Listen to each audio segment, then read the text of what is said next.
we go.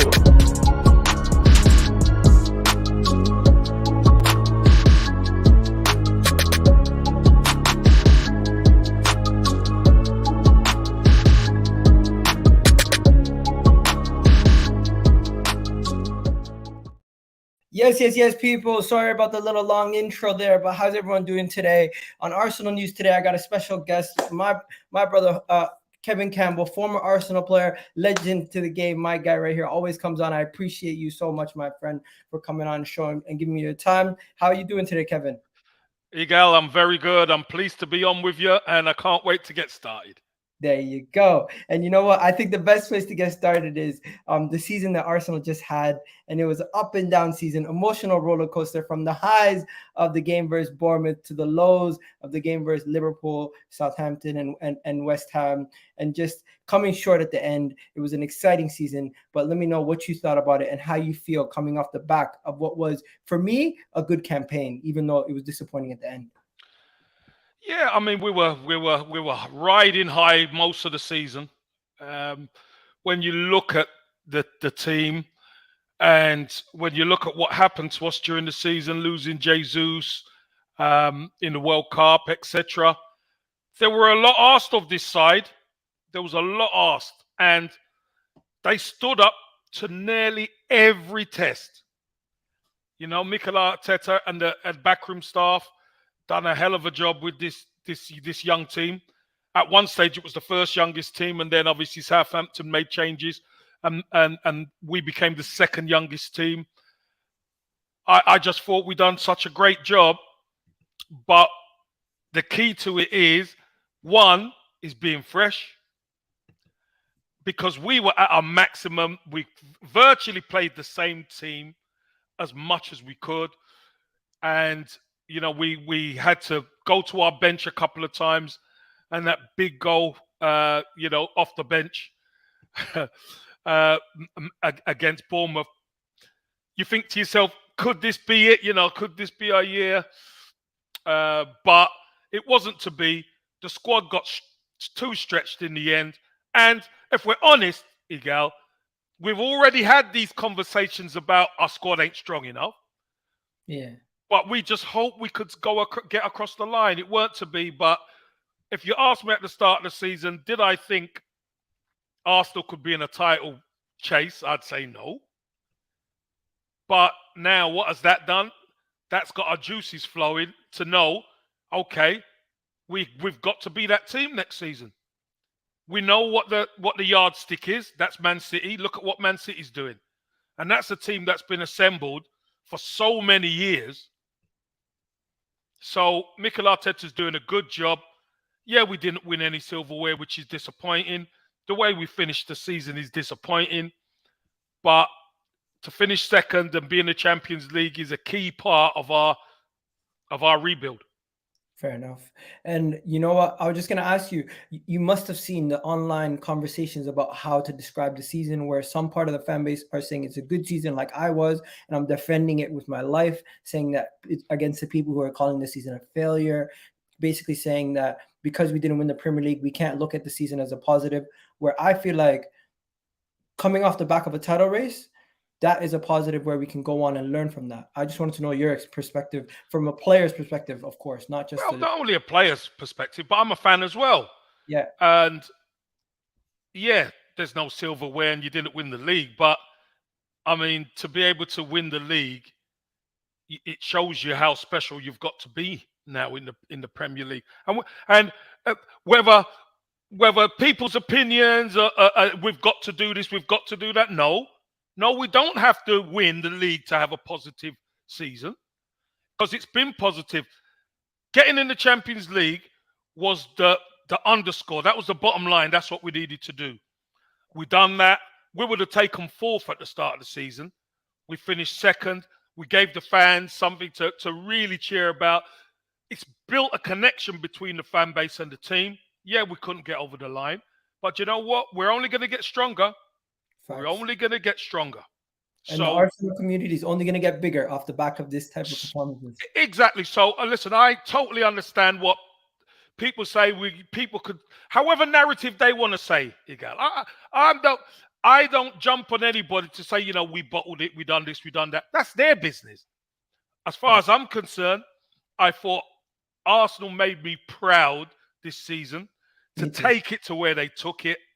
I'm proud of the team, and I'm really excited to see, and I'm sure we're going to cover it, who comes in, because if this current squad could take Man City that far, if we add key players, quality players, then it's going to be interesting to see what we could do next season. Let me know in the comment section, guys, how many players you think Arsenal should be bringing in the summer and what positions. And also make sure you do hit that like button, as we're 6 minutes in and we almost have 100 of you guys in the chat. Keep hitting that like button. And big up to Kevin Campbell for coming on. I can see a lot of people saying hi, Kevin. Big up to you guys as the regular viewers. All show some love to our special guest today. So let's get into that. Everyone keeps telling me Champions League football. Because we're no longer in Europe, do you think us playing our best teams in the Champions League and in the Premier League could actually be a benefit to us, or could it hinder us? Because a lot of people are saying to me, you're in the Champions League, you're no more Europa League, you have to watch out. You can't do what you did last year. You can't do what you did the year before, where you're playing weaker teams and you're focusing only on one competition. So I wanted to know what you think about that. Oh, they've got a point, 100%. But that's why you need the strong squad. Don't forget. Whereas when it's the Europa League, you can play weaker teams because you want to try and give everybody game time, and you want to preserve the lads in the Premier League. Remember, the Champions League, everybody wants to play in the Champions League and everybody wants to play in the Premier League. That's why having a thick, fat, powerful squad is going to be all important. Again, I said last summer we needed 10 players. This summer I say we need 6. 6. Okay. 6 starters. And who? 6 starters? Yeah. No, I mean, we need 6 players who can start. Okay. So you look at Manchester City, okay? Yeah. If they make 4 to 5 changes, the quality of their team doesn't drop. Yeah. It stays there. And that's what we've got to do. If we're going to be playing Champions League and making a run in the Premier League, we need 6. So what are those positions for the 6? Well, the midfield, I think, is the key. 2 of them? We need minimum 3 in midfield. Minimum. Okay. I think we need a striker. I think we need a defender. Okay. I think we need maybe 1 or 2 fullbacks, considering. Okay. But we need someone who can dovetail as well, who can play centre up. We know Tomiyasu, he's been injured. He's ideal, isn't he? Because he could play centre back or fullback, either fullback. Yeah. I think we're gonna go for a progressive right back and a striker. So you look at 3 midfield, 2 defenders, and a striker stroke forward type. I wouldn't just say striker, because I just think the way we shared the goals out this season took us how far we got. So people talk about a 20, 25 goal a season striker. That means you're going to miss goals from elsewhere. That's what that means. Do you think that we actually want to go and sign a striker in the summer? Because I don't think the club is looking at a striker from the rumors that we've had. No, they might not. I just think it depends who becomes available. If somebody becomes available, then you could get them. Because don't forget, we're in the Champions League now, Igal. Yeah. We're going to need a squad who could be flexible, who can move in and out of Europe to the Premier League, but keep that quality. And not everybody's going to play every week. You see Manchester City. You see, at times, Kevin De Bruyne is on the bench. Haaland's on the bench. Gundogan's on the bench at times. They know how to dovetail, but they keep getting the right results. This is the first time back in the Champions League for a while. We need the strongest squad as possible. Fair enough. Just talking about the striker quickly, what do you think is going to happen with Balogun, Eddie, and Nketiah? Because I don't think Eddie's personally going anywhere, but Balogun seems to be destined to leave the club. Would you change that, or what would you think about that? No, I wouldn't change it at all. I think Balogun's done fantastically well in France. What is it, 20 goals he got this season or whatever? He done Yes. superb. But the Premier League's a different kettle of fish. Now, will he play? No, I don't think he'll play at Arsenal. And now he's been playing, he wants to keep that momentum going. So I think coming from Balogun, he's going to say, I want to play. And he's not going to be a starter at Arsenal. So I think, what do we need? We need the money. Cash him in, get the money. You could always put a buyback clause in there if he goes absolutely mental, just like a lot of the other clubs do. We can buy him back and then get that money with your budget. That just makes your budget even bigger. Fair enough. Let's now get into some of the big fish, because we're linked to, of course, some big names this transfer window, like Declan Rice. And Declan Rice is also being linked to Bayern Munich. There's been links to Manchester United. Before we go any further, I just want to know, what do you think about Declan Rice as a profile and a player? And then maybe we can go into the rumors of him being linked to other clubs. Yeah, I think Declan Rice is a top player. I think him coming to Arsenal would be vital for us moving forward. He's young enough, he's good enough, but he's young enough to be the hub in that midfield for a decade. That's what I say. So, if people say, oh, but he's 100 million, well, 10 million a year, I'll take that. You have him for 10 years, that's 10 million a year. That's it. What looks to be quite pricey at the beginning, when you look at it over a number of years, it isn't that pricey when you think about it. So I think he'll be a perfect fit for Arsenal because he can play so many different positions. He's got the type of game, a flexible game that, he could be the runner in midfield, he could be the holding midfielder, he could be the 8, and he could be a destroyer. We could just set him after someone, and he's got the legs to be able to do that. So I think it's been a while since we've been able to have a player like that. Thomas Partey, I thought, had a really good season.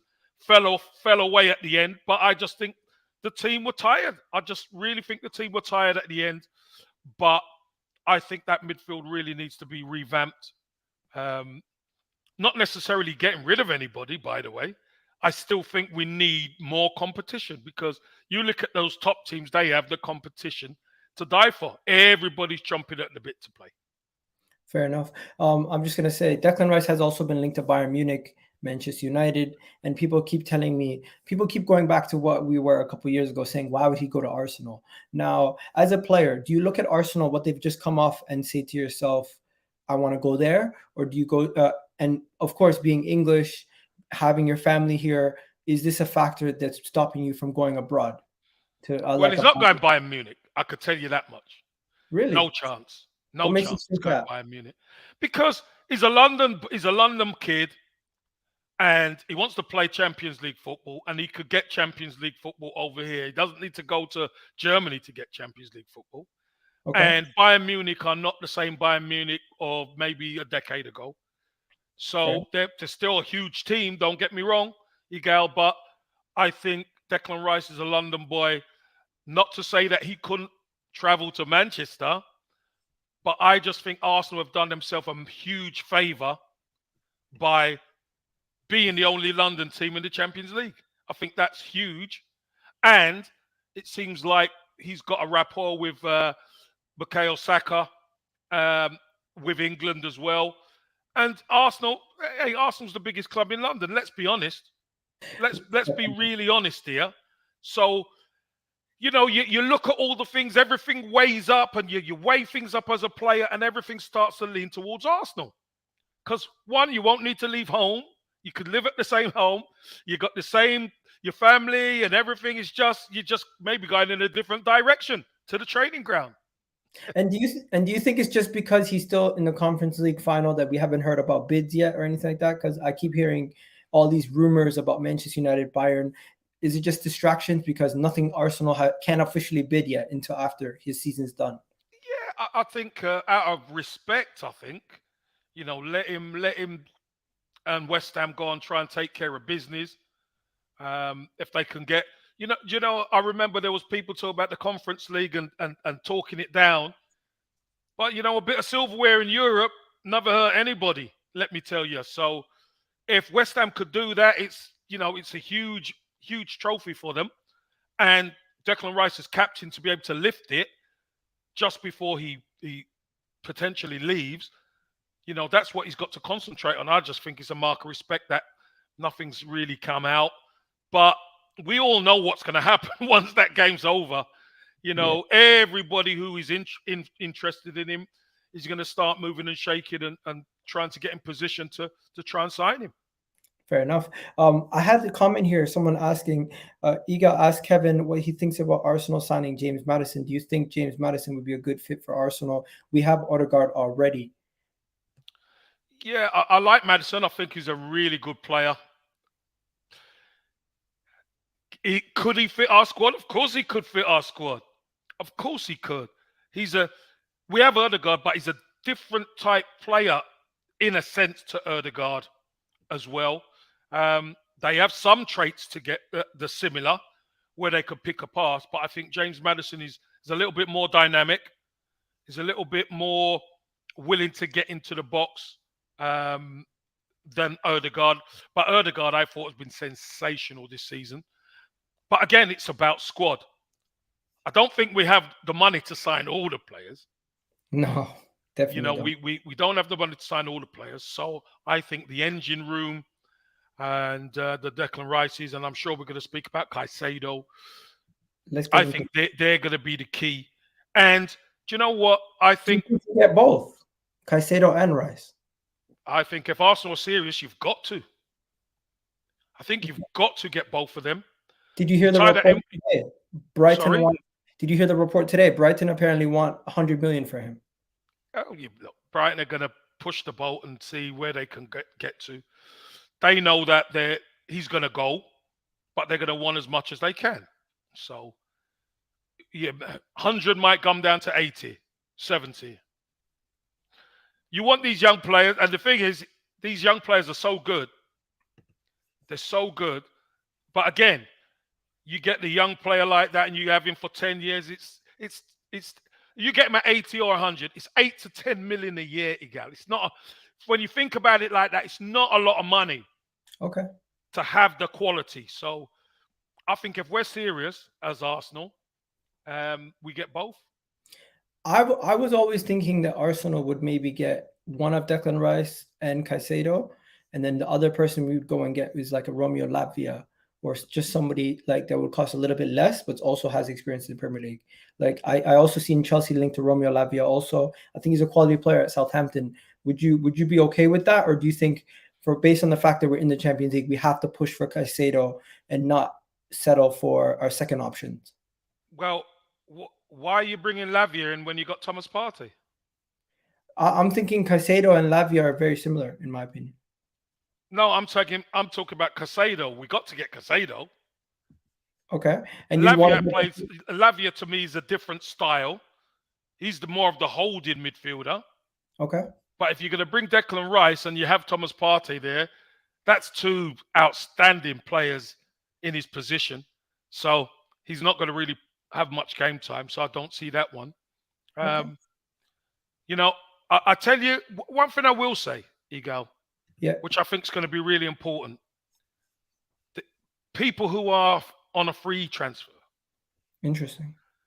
Because, we've been linked with Tielemans all season and last season and all this kind of thing. He's a free now. Will we go for him? I don't know. Gundogan at Man City. He's got a Champions League final to play.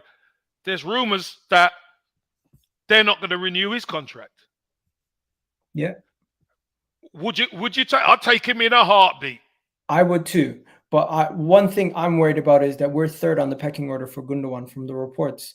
Apparently, Man City's his first choice. He wants to stay in Manchester with the Man City team. No, but we're talking about him leaving. So he's already there. So if he stays, that's one thing. If he leaves, wouldn't Barcelona be the first option? Because they offered him a 2-year contract, and of course, it would give him. Can they afford it? Barcelona are broke. I get that they're broke, but Barcelona, they always find a way. I'm not saying. Yeah, but this is the issue. The issue is if you're Arsenal and you want him, you got to make him an offer he can't refuse, Igal. Listen, Players like that do not become available very often. A match winner from midfield, I'll take it in captain a style. heartbeat. So, listen, again, if he's going on a free, Igal, you've got to make him an offer he can't refuse. Do you think he would leave Manchester City and go to another Premier League club, being a Manchester City legend? Why Or you not? don't think about those things sometimes? Yeah, no, but why wouldn't he? I don't. I think we get caught. Fans get caught up in all that. Would he leave? Wouldn't he leave? Why wouldn't he leave? If Manchester City don't offer him the contract he wants, but Arsenal did, still the same game. Fair enough. And look, let me tell you something. Yeah, London's a lot different to Manchester. it is. So, you know, he's don't forget he's played against Arsenal. He's seen what Arsenal are becoming. So he might want to get on that train. You just never know. Some people saying Barca bound. This comment here, I think, is addressed to me. Clarify your point, Igal, with the Rice or Caicedo. I just don't think Arsenal are going to sign both. Maybe I'm trying to protect myself because I've been because of the But drama. it's not. No, but you see, Igal, for me, you can't try and protect yourself. Do you want both of them? Yes or no? I do. So just say that then. Don't worry about. Listen, I want both of them. If Arsenal sign one, okay. Okay. But I want them both. They're two excellent players. And Lavia and Maddison are both quality players, but you think Lavia is not ready yet to be at an Arsenal team and to be playing week in, week out? Well, I wouldn't put Lavia as my holding midfielder in the Champions League. Okay, fair enough. That would be Thomas Partey or Declan Rice or Caicedo. Do you understand? I don't think James Ward-Prowse is going to be linked to Arsenal, my friend, even though he is a cheap option. That's just not a player I would take at this point. Good player. But listen, if James Ward-Prowse came to Arsenal, I don't think anybody would moan. But with the players we're being linked to, I think that's a bit more exciting than James Ward-Prowse just at this moment in time. Before we get into strikers and everything else, we are linked to an attacking player, and this is an exciting player. It is playing in the Dutch league right now for PSV, Xavi Simon. We've seen him play against us in the Europa League. He absolutely played out of his skin. And from Barcelona academy to PSG, playing with the likes of Messi, Neymar, and Mbappe, to now going to PSV, being their top goal scorer, and also securing Champions League football with the game-winning goal. This guy I don't like throwing around generational talent, but he's one of the most top talents in world football, and his leadership as such a young player is unlike anyone I've ever seen. I personally think Arsenal should sign him, and I'm excited about this signing potentially because I think he has the potential to be one of the best players in world football. What do you think? Well, I like him. I thought he was excellent at PSV.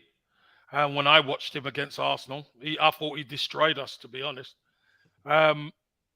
But he's that type of player. He's not a striker, but he can operate in and around. He can operate as a forward, and sometimes you've got to be able to change it up. And I think Arsenal having that type of squad will be good. He'll cost a lot of money. Again, he'll cost a bit of money. So, who would you prefer, Balogun or Simon? Simon, for me. And ask that to the chat. Who would you prefer, Balogun or Simon? So you might need to sell Balogun to add extra funds to then get a Simon. So, how much do you think Simon will cost? Because I'm hearing reports that he's going to be reasonably affordable, like 30, 40 mil. Well, if he's that, then we could get that for Balogun, I think. But I don't know. PSV, they've made a lot of money last year selling players. So I don't know what he would cost, but if he's costing 30 to 40 million, I think that's a no-brainer. You have to try and sign him. Yeah, so his current transfer market value on Football Transfer Market is 25 to 43 mil. But of course, I did hear rumors about him being viewed as a 30 million pound signing, but that's obviously from an Arsenal perspective. I don't know what PSV reporters are reporting on his value, because of course guarantee you that'll be 50. they're gonna probably put a large amount, of course. Of course. There's a Premier League tax. We all know this. Any player who's linked to the Premier League, immediately they add an extra 20 mil, don't they? And you know what? You go high and then you could bring me down. That's all right. We understand all that. But if this guy's available, this is someone who I think you have to secure. Everyone's answering your question, Kevin, and they're saying Simon is better than Vieira. Simon every day. Simon Balogun at Arsenal. He's one of our own, but Simon is a baller. Simon. It seems like everyone's more or less going for Simon as their main guy. But you said something earlier about a striker. I wanted to know, did you have an idea of who you might be thinking about, or do you think just Arsenal needs to keep their eye out for a striker? Because I agree with you fully. I personally would say sell Balogun and try in the summer as we can get some transfer value from him. Potentially, even if you want to, maybe sell Eddie Nketiah to make room for another decent striker that can come in and can not only bag those 20 goals, but has experience. So I'm looking at Vlahovic. I know Osimhen's unrealistic, but maybe Ivan Toney in January. If he becomes available in January, we can look for him because I think he's a quality striker. Rasmus Højlund, who's been linked to Manchester United, has been linked to us. And just some outside shouts that maybe you've heard of that I didn't mention. No, I don't really. I don't, because we're in the Champions League, Igal. I don't want to. We can't afford to take the risks. You cannot take because we're in the Champions League. So, I mean, someone who's not been mentioned, who I still think has got a lot about him, is Lukaku. I think Lukaku could do something. I've always said to myself, the way we play and the way he plays, you've got our wide players wide, and you've got him a battering ram in the centre.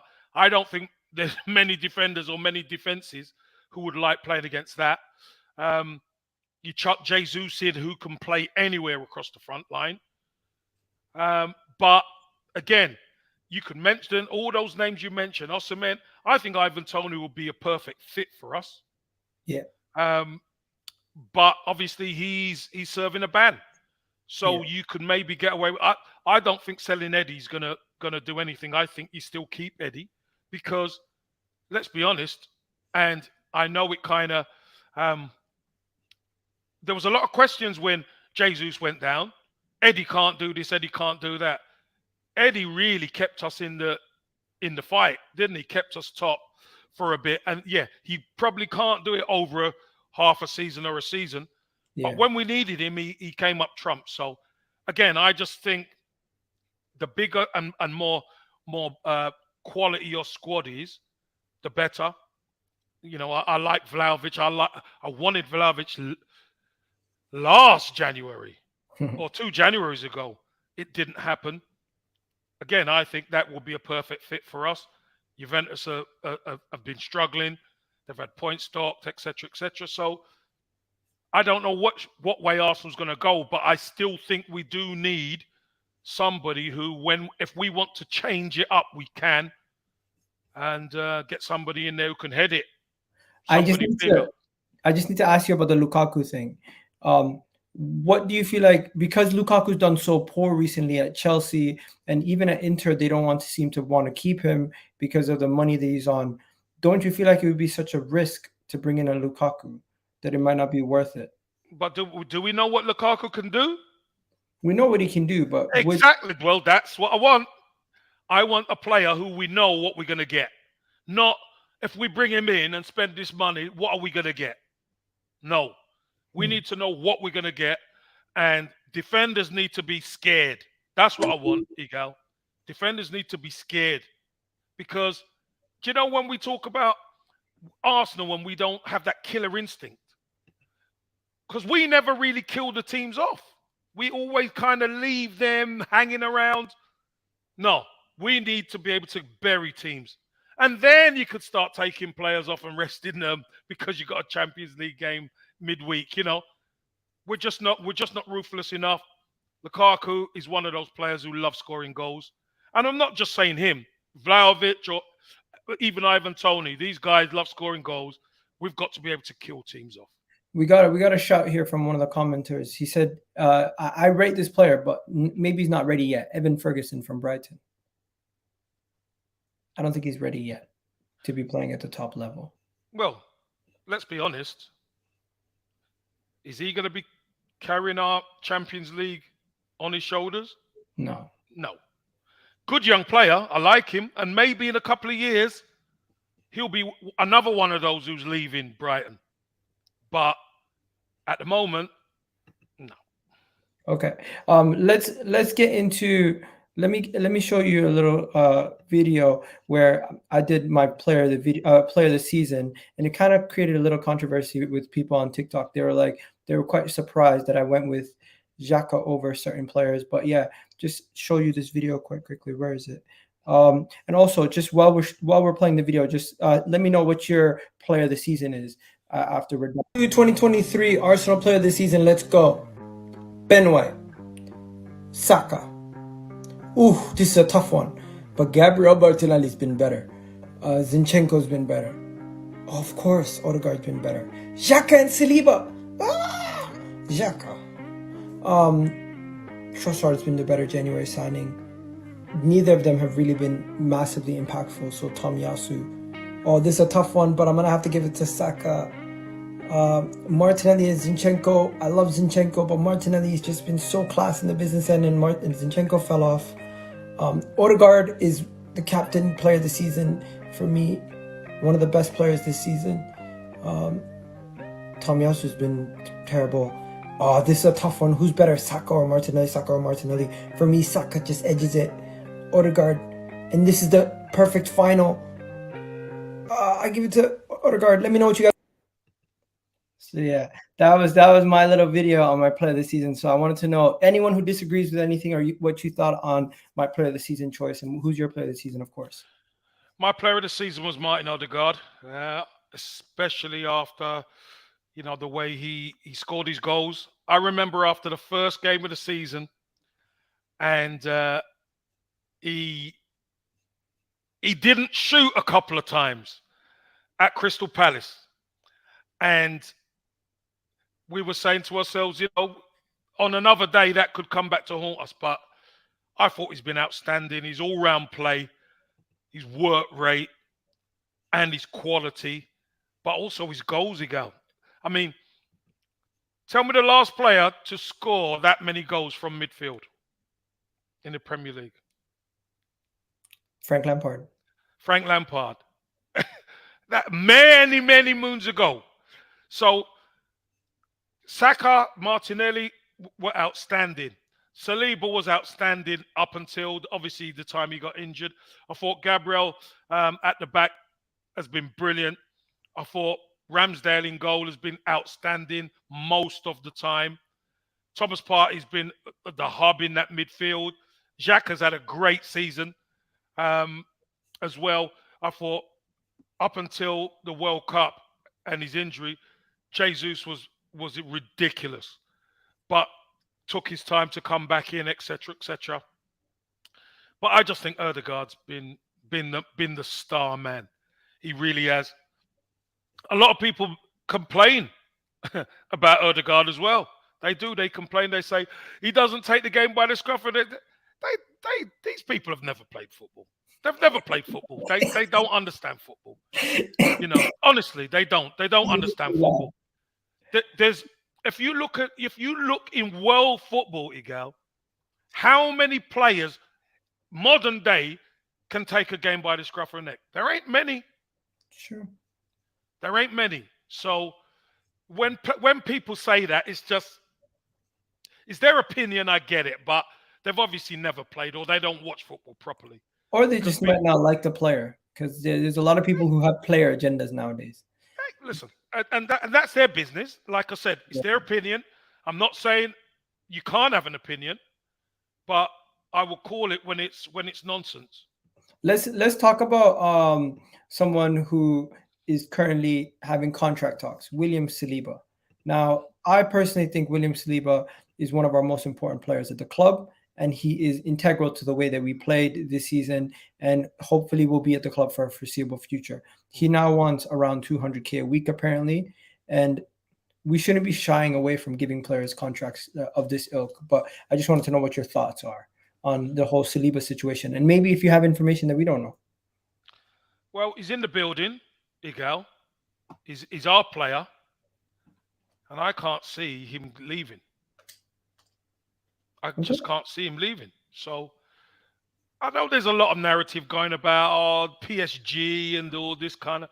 William Saliba was brought in. His first season in the Premier League, he was outstanding. So he's our player. There's obviously a negotiation to be done. I don't see the Arsenal hierarchy letting him go because who are you going to get? that's true. He's going You to know, cost us more money to replace him. well, it's going to cost you the amount for his wages. It's going to cost you to bring that other player in, let alone the wages. Arsenal are gonna do the business with Saliba. I ain't even worried about that. Honestly, I'm not. We're not Um, gonna let him go. you know what? I never thought I was going to be saying this, but from what I've seen recently, I kind of trust the Cronkies with the money that they're spending and the ambition that they're showing across all their other sports. If you don't know, their basketball teams in the NBA Finals. They lost yesterday. It's a 1-1. They could still win the finals, probably. They Against won the the Heat. Super Bowl. They won they won the hockey with the Avalanche. They even won with their lacrosse teams.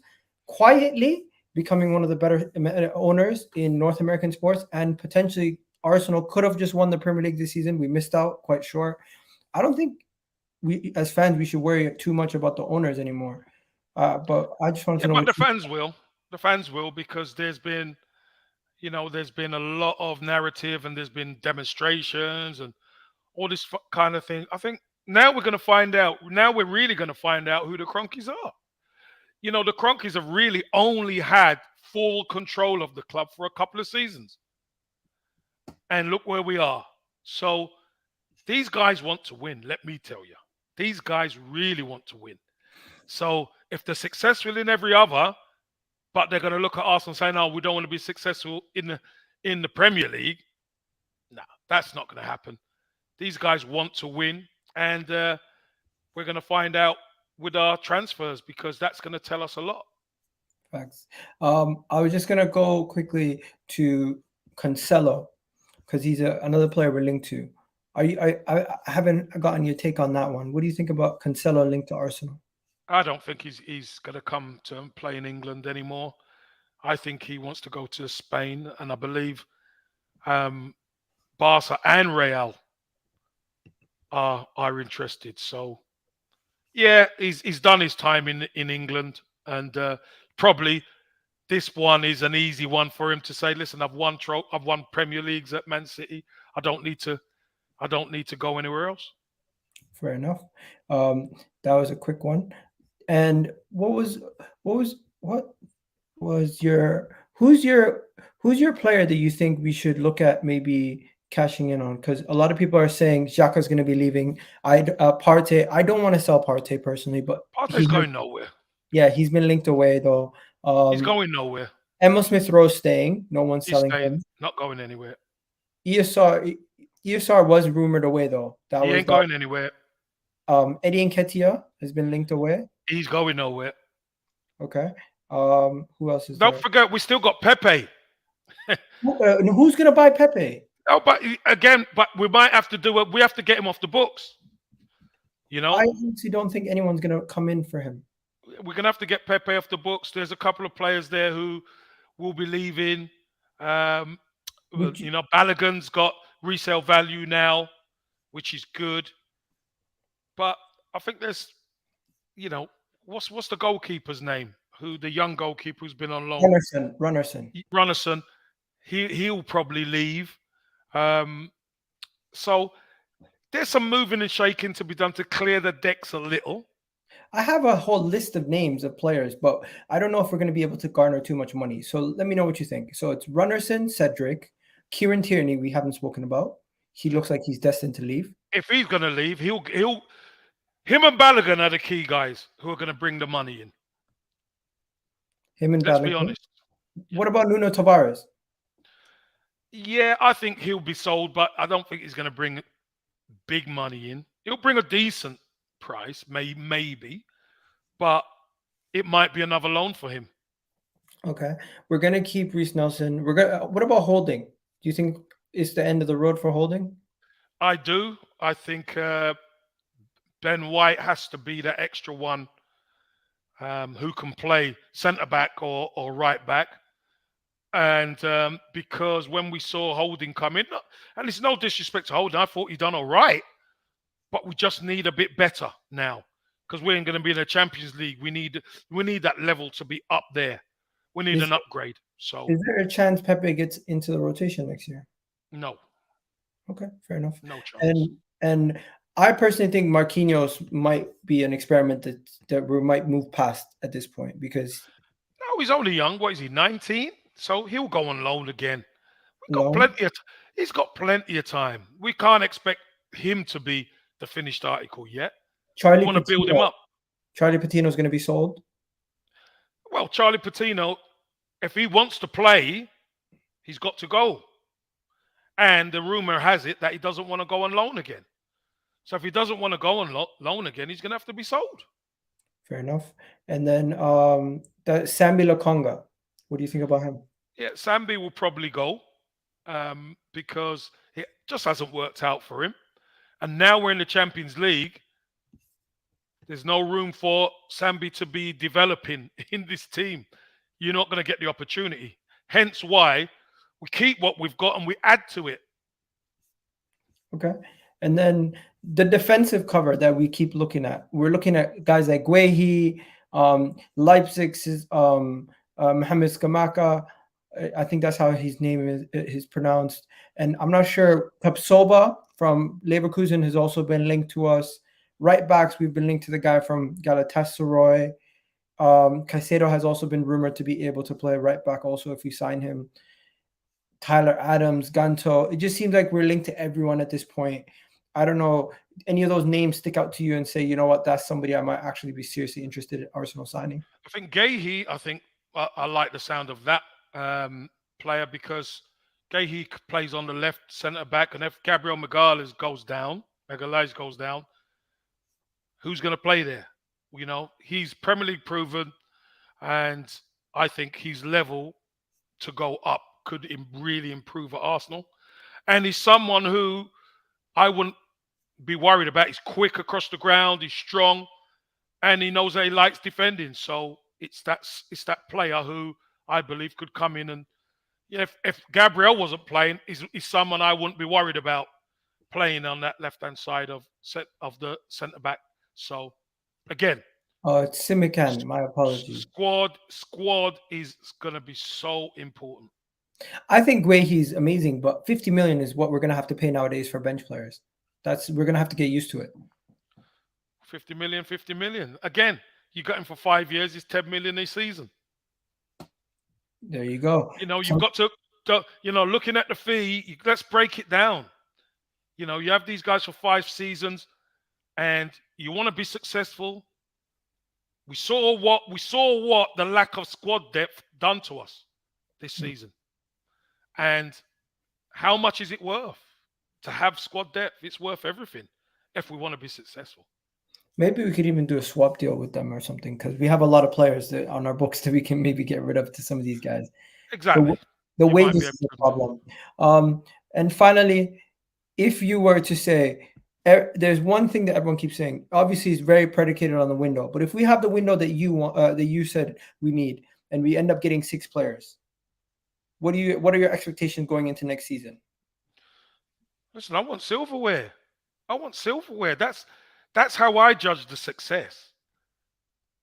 Look, having a positive season isn't necessarily a successful season, but it's been positive for us because we've got our objectives. We got in the Champions League. We had a title run in, which was a nice, pleasant surprise. But what does it do? It allows us to then go out and sign key players who are better than what we've signed previously. I guarantee you, Igal, Edu's phone was ringing off this season with players wanting to join. The key is, are they the key players? Are they the players Arsenal want? Are they the players Hib and Mikel want to bring in. That's the key. That is true. And for me, next season we do need to win silverware. But I want to try to challenge for the league and try to win it, because I do think it's an opportunity with Man City getting rid of a bunch of their players. We could find a little glimmer of hope that we can just slide in there and win the league, because Man City don't seem to be stopping anytime soon. We're going to have to get 95 plus points to win the league. And we've shown what we can do this year. Hopefully we can do it again, even with Champions League football. But to the people who are saying we have to win the Champions League or the league, I think that's... Whoa. What do you mean we have to win the Champions League? We couldn't win the Champions League with the Invincibles. So stop the talk. Stop it. This is what people do. Stop it. But again, you see, that's not me, by the way. No, I'm just saying, people with opinion is one thing, but we got to get realistic. I'll call it out when it's crazy talk. You know, just go into the Champions League first year back and go and win it. That's not realistic. Exactly. And a lot of people are putting high expectations on this Arsenal team because of how we performed last year. They're putting us on the same level as City. City, it took them friggin' 20 years to get to this level. And they've won nothing yet. In the Champions League, yeah. No, they've won nothing yet in the Champions League. Yeah. So I fully agree there. Cool your jets, peeps. Cool your jets, easy. 100%. I think it's time to calm, like Ronaldo said. But yeah, man, I think that's it. Everything's done. I appreciate you jumping on, my guy Kevin. Really do appreciate it. You have anything to tell the people before we go? Well, nothing to tell the people. I just think that, we've got to understand, people don't like to hear about development and process, but it is a process. We've been in a process now for a few seasons under Mikel Arteta. We're getting better. Now we're back in the Champions League. Arsenal. It's time for Arsenal to get serious. We're going to find out how serious Arsenal are in the transfer window, Igal. That's how we're going to know. If Arsenal make the right signings, and look, I don't see us getting all of the players that we want. But if we could get 3 of the players that we want, then it's a good window, because you still got room to maneuver and watch the free signings. We got to nick a couple of free signings if possible. Who though? Because you said Tielemans. Yeah, I said Tielemans. I said, listen, there's players in Europe who are out of contract. In Nketiah. There's players in Europe who are out of contract who people maybe aren't talking about. And some of them have Champions League experience. So Asensio? We've got to be smart. We've got to be able to maneuver, take them, bring them in. There you go. You know what? It's not here. It's on Arsenal's recruits. Scouts, do your job, because it's an important summer, 100%. Exactly. And Kevin, always great to have you on. I really do appreciate you jumping on. Big up to everyone in the chat. We have almost 200 people in the chat. Make sure you do leave a like on the goddamn video. And of course, check out Kevin Campbell wherever he is on Twitter. At the Hybrid Squad tonight, 8 o'clock. Hybrid Squad tonight at 8 o'clock. I'm going to put that in the comment section. So anyone who wants to watch it, go check it out. It's going to be in the description. I appreciate you, Kevin, for jumping on. And have yourselves a wonderful day, everyone. We're out of here. Cheers, Igal. Cheers, everybody.